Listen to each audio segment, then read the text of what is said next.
नमस्ते एंड अस्सलाम वालेकुम ऑल ऑफ यू। आज हम डिस्कस करने वाले हैं अपना जो यूनिट है वो है इंट्रोडक्शन ऑफ नॉर्मल डिस्ट्रीब्यूशंस। हमारा यूनिट 4 हम इसको डिस्कस करेंगे कि नॉर्मल डिस्ट्रीब्यूशन किसे कहते हैं और क्वाड्रेट्स अजम्पशन किसे कहते हैं, उसको हम डिस्कस करने वाले हैं अपने इस लेक्चर में। तो ओवरऑल ये जो लेक्चर होगा जो अजम्पशन या फिर नॉर्मल डिस्ट्रीब्यूशन बायोस्टैटिक्स की बात करते हैं तो वहाँ पे हम क्यों करते हैं यूज़ और वो सारी चीज़ें हम क्या करेंगे डिस्कस करेंगे, ठीक है। यहाँ पे अगर हम बात कर रहे हैं नॉर्मल डिस्ट्रीब्यूशन की कि कोई भी चीज़ नॉर्मली डिस्ट्रीब्यूट हो, ठीक है, दो पार्ट में, तो उसको हम क्या कहेंगे नॉर्मल डिस्ट्रीब्यूशन। तो फॉर एग्जांपल जो नॉर्मल डिस्ट्रीब्यूशन का कर्व होता है वो हमेशा बेल लाइक कर्व होता है।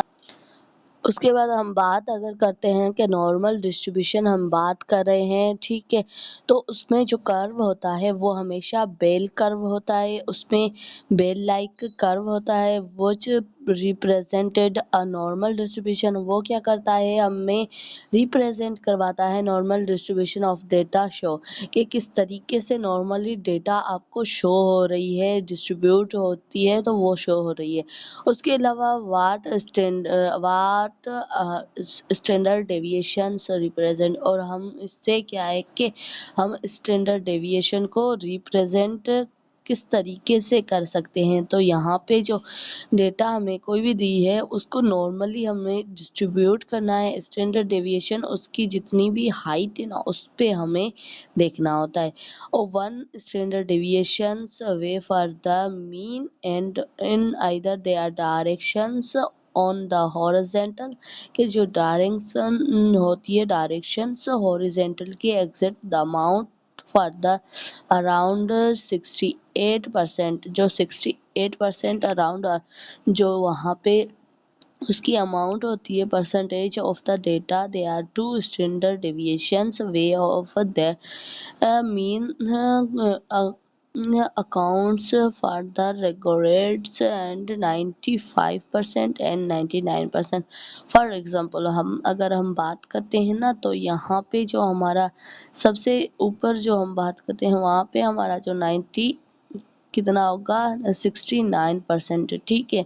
उससे ज़्यादा जो ब्लू कलर में आ रहा है वो आ रहा है 95%, ठीक है। 5% अभी भी रह रहा है तो उसको हम अगर डिस्क्राइब करते हैं तो उसको हम क्या कहेंगे 99%, जो हमें ओवरऑल जो नॉर्मल डिस्ट्रीब्यूशन में हमें 99% हमने इस चीज़ को डिफाइन किया है। तो इस तरीके से इस कर्व को देख के इसकी जो लाइनिंग यहाँ पे दी गई है 34.1 इज अगर हम यहाँ पे बात करते तो वो 69% होगा, ठीक है, 68% होगा। उसके अलावा जो 13.6 है ना वो हमारे पास 95% है, और उसके अलावा जो बाकी जो कर्व है ना वहाँ तक वो कितना होगा, वहाँ तक वो हमें हमारा मीन से अगर हम देखते हैं तो वो 99% होता है। तो ये सारा कर्व इसको ही डिफाइन करता है कि किस तरीके से नॉर्मल डिस्ट्रीब्यूशन होती है।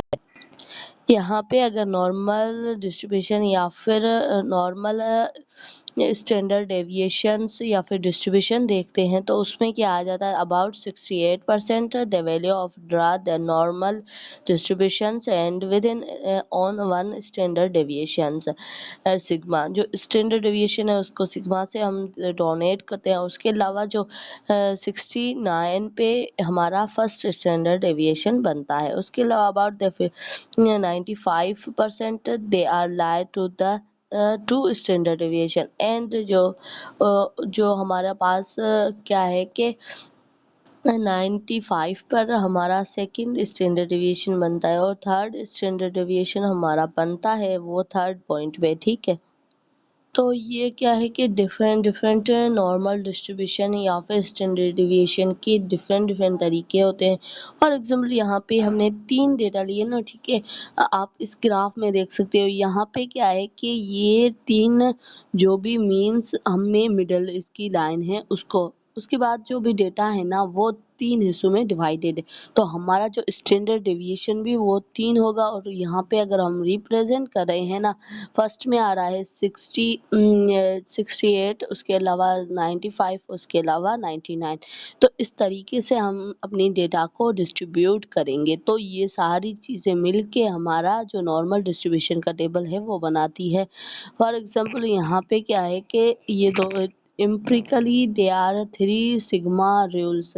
ये क्या है कि 3 सिग्मा रूल्स होता है क्योंकि हम स्टैंडर्ड डेविएशन के लिए हमेशा सिग्मा यूज़ करते हैं। उसके अलावा यहाँ पे आप देख सकते हैं कि किस तरीके से जो कर्व है ना वो बन रहा है, ठीक है। हमारे पास नॉर्मल डिस्ट्रीब्यूशन की किस तरीके से कर्व बनता है, ठीक है, और उसके अलावा वो हमें किस तरीके से ओवरऑल डेटा प्रोवाइड करता है। उसके अलावा bell curve and normal distributions are real histograms show their data and it follows closely but they are not perfectly with use. हम क्या है कि इसकी जो डेटा है हमें परफेक्टली हम क्या करते हैं, क्लोजली हम देखते हैं बट परफेक्टली हम उसको यूज़ नहीं कर सकते, ठीक है। उसके अलावा it is often the called bell curve and they are look for bell and उसके अलावा क्या आ जाता है, it is often called bell curve because it's look like a bell. Normal distribution has a mean, mode and median. ये 3 क्या है, normal distribution आ जाती है इसमें।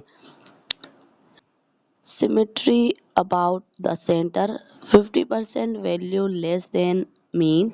जो 50% है वैल्यू मीन की यहाँ होगी, 50% वहाँ होगी। तो दोनों साइड क्या है उसकी वैल्यू होगी, एक ग्रेटर देन मीन होगा 50%, एक लेस देन होगा। ये दोनों क्या है, मीन की वैल्यू होती है। मीन हमेशा हमारे बीच में होता है और हम उस हिसाब से क्या करते हैं, देखते हैं स्टैंडर्ड डेविएशन को। आइडियल कर्व जिसमें आ जाता है मीन, मीडियन एंड मिडल, जिसमें ये 3 चीज़ें आ जाती है कि सिमेट्रिकल है, दोनों साइड एक जितना है 50-50%, और मीन और मीडियन और जो भी है ना वो हम यहाँ से क्या है फाइंड करते हैं, ठीक है। और उसके अलावा may things closely follow a normal distribution, किस तरीके से चीज़ें नॉर्मल डिस्ट्रीब्यूशन में हम डिस्ट्रीब्यूट करते हैं तो उन चीज़ों को हम देखेंगे। यहाँ पे आ जाता है हायर ऑफ द पीपल, जो हाइट ऑफ द पीपल है वो क्या है कि नॉर्मल डिस्ट्रीब्यूशन में हम उसको फाइंड करते हैं। उसके अलावा size of the things, product and machines, जो भी मशीन्स होती हैं उनका जो साइज, प्रोडक्ट, ये सब हम क्या करते हैं नॉर्मल डिस्ट्रीब्यूशन में चेक करते हैं। उसके अलावा एरर इन मेजरमेंट, वो भी हमें क्या है नॉर्मल डिस्ट्रीब्यूशन में देखनी होती है। उसके अलावा प्रेशर, ब्लड प्रेशर और मार्क ऑन द टेस्ट, ये सारी क्या है हमें नॉर्मल डिस्ट्रीब्यूशन में देखनी होती है कि किस तरीके से हम इन चीज़ों को नॉर्मली डिस्ट्रीब्यूट करते हैं। उसके अलावा बेल शेप होता है हमारा कर्व हमेशा, ठीक है। सिमेट्री होता है, दोनों साइड पे एक जितना होता है, ठीक है।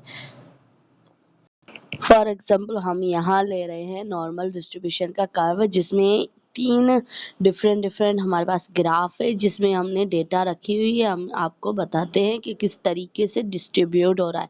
स्टैंडर्ड डेविएशन में मीन किस तरीके से डिस्ट्रीब्यूट हो रहा है, वैल्यू जो 65 68 से वैल्यू है ना वो फर्स्ट कर्व को शो करा रहा है, ठीक है। सेकंड कर्व में 95% विद इन 2 स्टैंडर्ड डेविएशन, और थर्ड में हमने पता है कि 99.7% विद इन 3 स्टैंडर्ड डेविएशन। तो ये 3 डिफरेंट स्टैंडर्ड डेविएशन है एक मीन के, ठीक है। तो ये सारी चीज़ें हम डिस्कस करेंगे।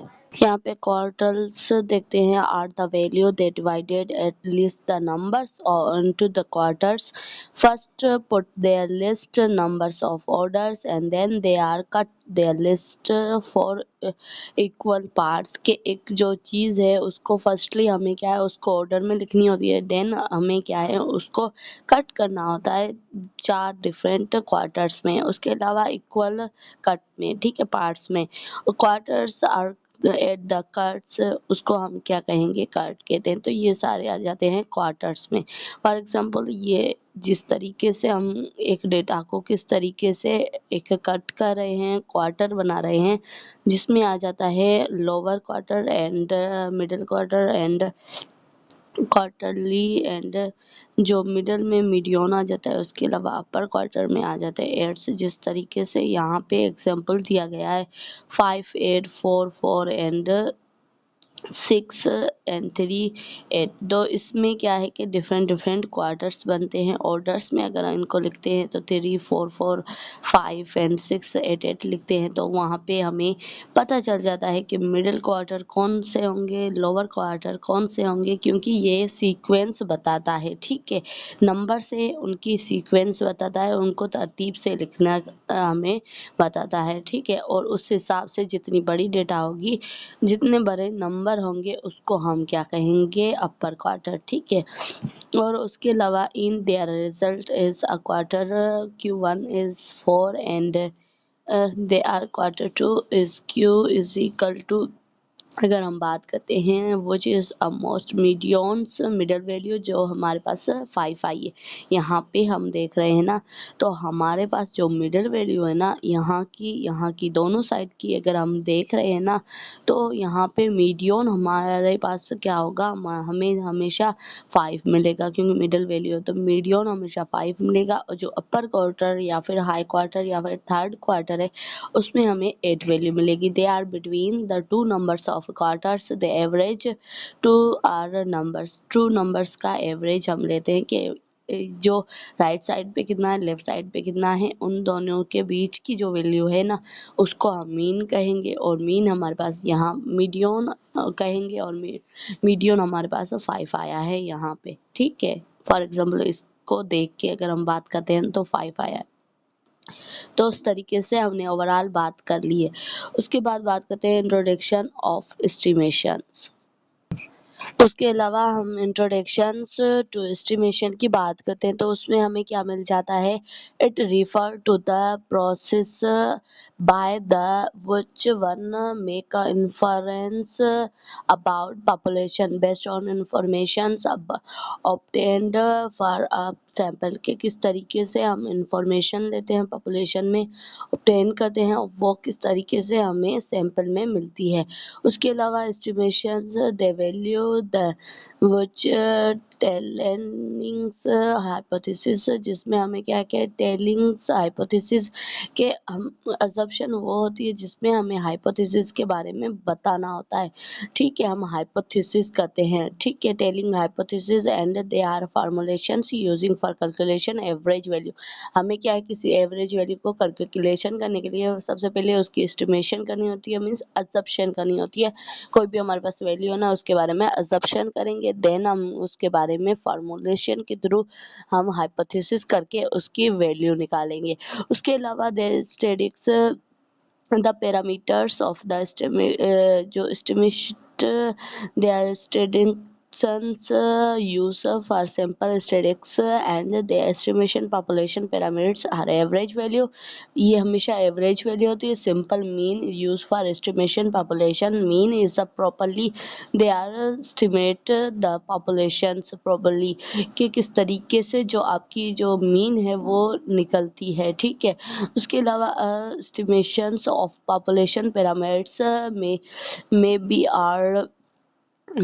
Are expressing in two way, कि जो आपकी एस्टिमेशन है वो हम उसको 2 वे से करते हैं। ठीक है, तो उसको भी हम डिस्कस करने वाले हैं कि किस तरीके से हम मतलब कोई भी हम सैंपल ले रहे हैं, कोई भी मीन ले रहे हैं, तो उसको हम कहेंगे, हम सिर्फ अजम्पशन करेंगे, हम कंफर्म नहीं होंगे, हम अजम्पशन करेंगे, जिसमें हम बताते हैं कि इसकी इतनी वैल्यू है। ठीक है, इसकी इतनी वैल्यू है। फिर हम जब उसको हाइपोथेसिस टेस्टिंग करवाते हैं, फिर हमें एक्यूरेट रिजल्ट मिलती है उस अजम्पशन की। ठीक है, उसके बाद बात करते हैं पॉइंट एस्टिमेशन और इंटरवल एस्टिमेशन। यही है कि पॉइंट एस्टिमेशन हमेशा हम एक फिक्स नंबर बताते हैं, हम कहते हैं यहाँ तक कि हमारी एस्टिमेशन है, ठीक है, जो हमारी हाइपोथेसिस है वो नल हाइपोथेसिस यहाँ तक होगी, ठीक है। तो हम अजम्पशन एक फिक्स नंबर पे करते हैं तो वो हमारी पॉइंट एस्टिमेशन हो जाता है, जिसमें हम एक पी की वैल्यू पॉइंट एस्टिमेशन के लिए देते हैं कि फिक्स हमें, अगर हमें किसी ने कहा है कि एक क्लास के बच्चों की अटेंडेंस कितनी है, हमने फिक्सली बता दिया कि 50 है, ठीक है।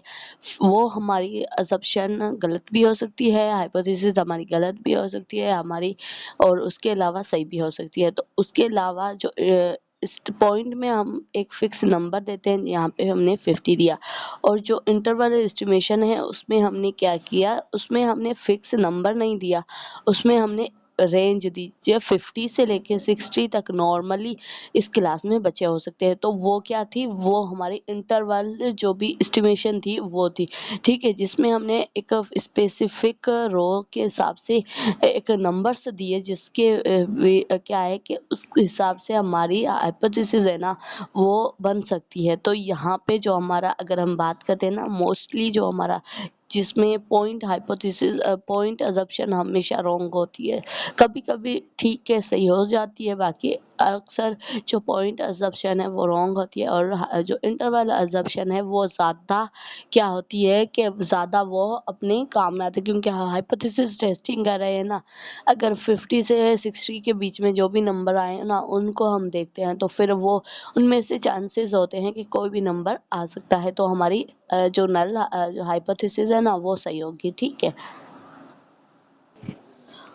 और उसके अलावा हम क्या करेंगे, good assumptions much satisfy their three condition में हम सेटिस्फाई होते हैं।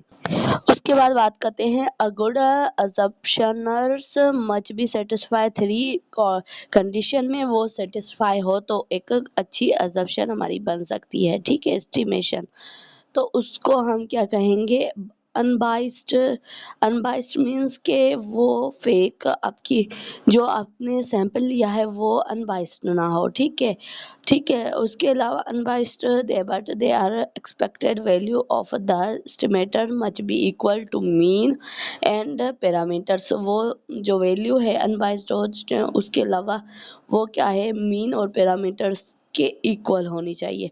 उसके अलावा consent they are value are estimator appropriate value of parameters sample size and increase, कि किस तरीके से कौन से ऐसे पैरामीटर्स की वजह से सैंपल की साइज जो है ना इंक्रीज कर रहे हैं, तो वो भी ज़रूरी होता है। और रिलेटिवली इफेक्टेंस जिसमें आ जाता है the estimators has a small variance of all estimators which could be used, जिसमें क्या है कि हम क्या करते हैं, एस्टिमेटर में स्मॉल वेरिएंस यूज़ करते हैं, जिसमें ऑल एस्टिमेटर कुड यूज, उसमें जितने भी एस्टिमेटर्स होते हैं उन सबको यूज़ करके फिर हम अपनी फाइनल जो डिसीजन होता है उस पर आते हैं। तो यहाँ पे क्या है, कुछ ऐसी बेसिस पॉइंट हैं, थ्री बेसिक पॉइंट, जिसमें हम क्या करते हैं, सेटिस्फाई होते हैं। सेटिस्फाई अगर हैं तो फिर हम क्या करते हैं, कंडीशन के हिसाब से हम एस्टिमेशन करते हैं। उसके अलावा लास्ट में थैंक यू सो मच। आज का वीडियो इतना ही, मिलते हैं नेक्स्ट वीडियो में नए टॉपिक के साथ, तब तक टेक केयर।